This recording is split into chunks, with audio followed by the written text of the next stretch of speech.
What's going on, guys? So we are back with more of the Incredible Hulk horror series, where in this one Hulk and Thor fight over a demon. But also in this one we get to learn a bit more about the godskin Lycana, because if it's old and evil, Thor's definitely fought it at some point. So with that said, if you're enjoying these videos, be sure to drop a like, subscribe if you're new to the channel, and don't forget to hit that bell up top to get all notifications. And as usual, if you need to get caught up, I got the link to the full playlist in the description. Alright, so coming back, this picks up from what we saw when Bruce stepped right into that trap at the Sanctum Sanctorum that ended up getting him eaten alive, which turned out to be another attempt from the eldest to take back the godskin Lycana from Charlie. But like we saw before Bruce and Charlie were able to leave, they found themselves getting confronted by Thor, who made his way here looking for Lycana specifically. And because when Thor first arrived, he'd mentioned Doctor Strange is currently in Asgard, this just had Charlie, who at first was just freaking out because it's their first time meeting Thor in person, but this had Charlie like, okay, great, we came here looking for Doctor Strange so he could help us out, only to get ambushed by another skinwalker, but since you say he's in Asgard, great, you can just take us to him. But the problem here is that Thor has a very different perspective on this whole Lycana situation, and that's why he responds to her here saying, "Lie not to me, Valravn. I remember you very well. When last we met, then too did you wear the face of a girl you had slain. I thought I slew you then, but happily I will break thy bones again." So as you could imagine, for Charlie, as a fan of the Avengers, she's kind of like, whoa, wait a minute.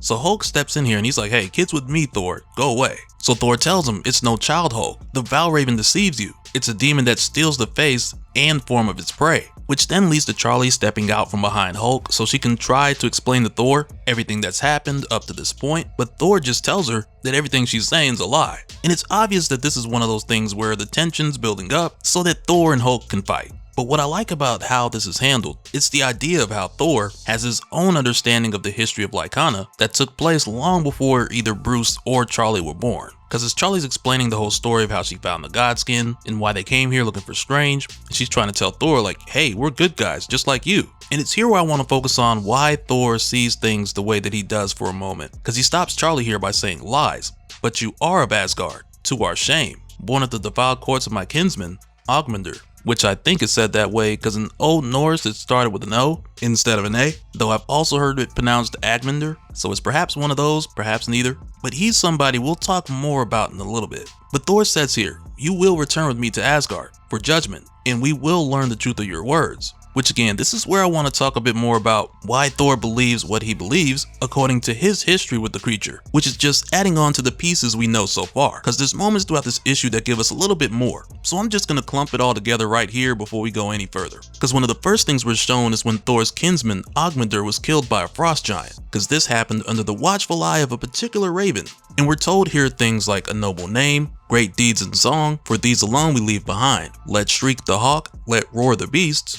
Within our flesh, the wolves of Odin cry. And a lot of it just boils down to everyone's gonna die at some point. But just after this, because dude's body was thrown a considerable distance from the actual fight, instead of immediately going after him, Thor had to stick around and finish the fight, since Ogmundur had already been considered to be dead at this point. And after his body was discarded, the raven flew over to him and it started feeding on his flesh. And once again, this is delivered to us in a very fast and loose way, because we get a few words from Thor outside of the images that were shown, where it's mainly talking about how everybody's gonna die at some point, and when that time comes, they will know eternity. And in this case, it's immortality, as opposed to him waking up in Valhalla. But as Thor described, this demon was born of the defiled corpse of his kinsman, and as years went by, there would be stories of this creature that was a great wolf the size of a bear, with wings like a raven. And over that time, Thor got really good at finding the Valravn, as we're shown in another brief flashback that takes place many years after Ogmundur's death. Because it's here where Thor stops in a small village for some mead, where someone asks him, "Warrior, what brings you here?" So Thor responds saying, "Fire, mead, and stories of a Valravn." And when he says that, random people start chiming in, because one guy's like, it's a beast from hell and it'll have them all by the end, because the Valravn had taken his wife's cousin. And the guy next to him says, "It took my apprentice, not a man grown, drug off in the night, trail of blood all the way to the door." And as more people share their experiences and just say what they know, another guy's like, "Arn's seen it with his own eyes. A great wolf the size of a bear, with wings like a raven's," only for another guy to chime in and basically discredit that by saying, "Fie, old Arn is half blind and all fool." But that same guy keeps going, because he's like, "I heard it takes a man's shape when it wants close, or when it wants to get close." And he makes the suggestion that it would probably look like a great brute of a warrior. So right away Thor sees what this guy's getting at, So he tells him, I am no Valravn fellow, but I'll tell thee how to find one. Seek a mane of hair like a beast's fur, so thick the rain rolls off it. My kinsman Ogmundr had such hair, though he be dead now many years. Find a head of hair like Ogmundr's, and though its owner be a child or an old beggar or a comely young girl, thou'lt have thy Valravn. And as Thor saying this, he's staring at the girl next to the fire, because he knows it's her. So she tells him, my mother spake of thee, a warrior of great strength. Rage, as it changes into its true form and tells Thor, and appetites, I will wear thy pretty skin into Odin's halls, and greet all my father's kin. And it's crazy to see this backstory for Lycana, and we know this is Lycana mainly because the voice is the same. But much like most of the creatures in this series, there's a slow drip feed for Lycana's history, so in time we'll see if we get more. But now with the addition of the Valravn story, it's like Thor's here saying, trust me, I know what I'm talking about. Because whenever Marvel's retroactively inserted an ancient evil, Thor just jumps up like, oh, I remember this one. You can count on that. But Hulk's not trying to go back and forth with Charlie about this, so he just tells her that they're leaving, that she's stupid for trying to make it make sense for Thor, and that they shouldn't have listened to Banner and come to the Sanctum Sanctorum. But when Hulk grabs Charlie so they can leave, Thor grabs her other arm, because he's like, the Valravn is no child, and he's taking it to Asgard. So of course the Hulk takes that as his cue to punch Thor and literally send him flying down the street and through a building. Because as we know, both Hulk and Banner feel responsible for Charlie, since she fell under this curse on their watch. But it's funny how when Charlie sees the Hulk hit Thor this hard, her response is priceless. But Hulk is just like, let's go. And it's not long before Thor comes back at the Hulk like a bullet. And it happens so fast because in one moment Charlie's trying to tell the Hulk, and before you know it, Thor's already back. And the crazy thing is, when Thor gets back, he hits the Hulk with this combo that's like a pop-up, hammer, lightning. It's insane, and it takes the Hulk so far from the Sanctum. And I'm talking about well past the Statue of Liberty, out over the water. It's crazy, and with doing this, Thor sends Hulk to the bottom of the ocean by smacking him down in that direction first, only to then smack the Hulk around some more with the waves, just before parting the waters so the Hulk would land on the ground beneath. And Thor tells Hulk here, you have changed of late, old friend, untethered from Banner and of mankind. The fracture serves you ill. I do not call you my enemy, Hulk. Not now, but the Valravn is mine to deal with. Do not follow us. I will forgive thee when the beast is dead.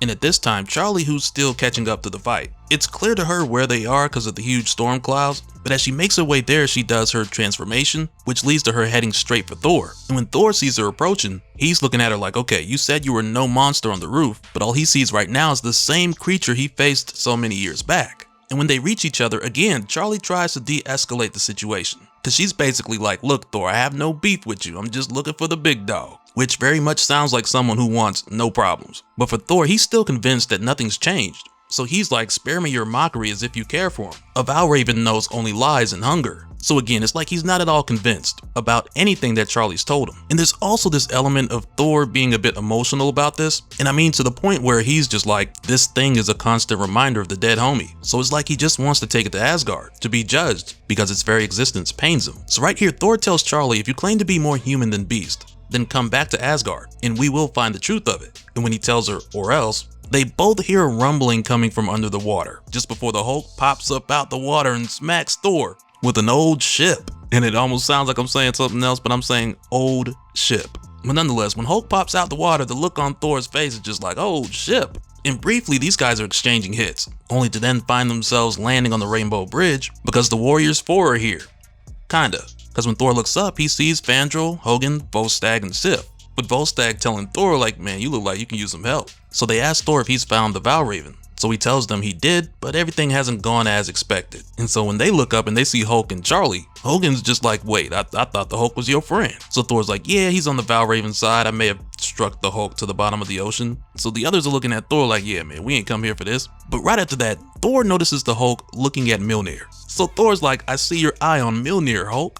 And I don't know why this makes me think of that movie scene where the cop was like, oh, you eyeballing my piece 50 Cent? Because it's kind of got that same vibe. But right here, Thor's like, you know good and well only I could lift it. But the Hulk's got this look in his eye just before he says try. And both sides charge towards the hammer. But when Thor calls for Mjolnir, Hulk grabs it first. And when everyone sees this, they're just like, no, no, no, no, no. wait. And the Hulk just smacks all of them. And I mean, except for Sif, she was smart, she stepped out of the way. So Thor just has Mjolnir fly the Hulk up into the clouds to strike him with lightning before calling the hammer back. But then he notices the Hulk coming at him, like falling at him really fast. But suddenly Thor is snatched out of the way by Charlie, And it isn't until this happens where Thor starts to rethink things, and it's the same for Volstagg and the others too. So Charlie goes on to tell them how they're not the monsters, they're the good guys, and she goes back to her human form to show them, just before she turns around and asks Hulk, like, we are the good guys, aren't we? So Hulk just kind of looks at her here for a second, before he tells Thor and the others, she's not what you think, and you can't take her, stay away. And as they leave, Hulk tells Thor, come after her again and we'll see who's worthy. And that's where Charlie asks Thor, since he's going back to Asgard and that's where Doctor Strange is, she asks Thor like, hey, could you tell Doctor Strange we're real sorry about the house? And just after that, they leave. Well, wait a minute, why is the Hulk built like, you know what, never mind. But after this experience, now Thor's like, perhaps I was hasty. Perhaps it is not the beast I faced of old. And Sif's just like, she wears the same skin, but no longer driven by hunger alone. Or at least she desires to be. So for the time being, Thor and the others, they lay the conflict to rest. And later that night, when we head back to the Sanctum Sanctorum, we find Clea, who's managed to get herself free after being bested by the Elder's goons, and she's making repairs to the Sanctum Sanctorum. But while she's doing this, Bucky Barnes and Natasha Romanoff pull up. And as it turns out, they're looking for the Hulk. But as we know, since Clea wasn't able to talk to them, since she wasn't conscious, it wasn't like she was able to have a conversation with them. But when Clea came to, she used her magic to find out what happened to Hulk and the girl. Because when she woke up, her captors were dead and the Sanctum was destroyed. And when Clea asks them why they're looking for the Hulk, Bucky's like, I just need to find him before he does something else. But also with Clea mentioning the Hulk and the girl, this has Bucky like, okay, Banner's still got the kid with him. Maybe we can use that. And when Natasha goes on to say why they're looking for the Hulk, she tells Clea, at least 3 gamma-powered individuals have gone missing in the past 2 weeks. All 3 incidents show sign of a struggle. We don't know who's taking them or why, but we can't risk them getting their hands on the Hulk. And right there, Bucky's just like, there's also the possibility he's involved, him or the girl. And for Clea, what she does know from what she's seen, the Hulk is protective of the child. So she tells them if they want to gain the Hulk's trust, then they should befriend the girl. So yeah, going forward, even though Bucky and Natasha don't know much about Charlie, and as it stands, they're really just trying to find out how significant she is in all this, but I can only imagine as they learn more about Charlie and the Godskin Lycana, as well as Charlie's pending murder charges, this could turn into a situation where they see her as a threat nonetheless. So yeah, drop a like if you enjoyed the video, and let me know what you guys think in the comments below. And so now real quick, I want to give a special shout out to all the patrons. Thank you guys for all of your support. And for anyone who's new here, who wants more information on how to support the channel, I got a link below where you can go to patreon.com/dopespill.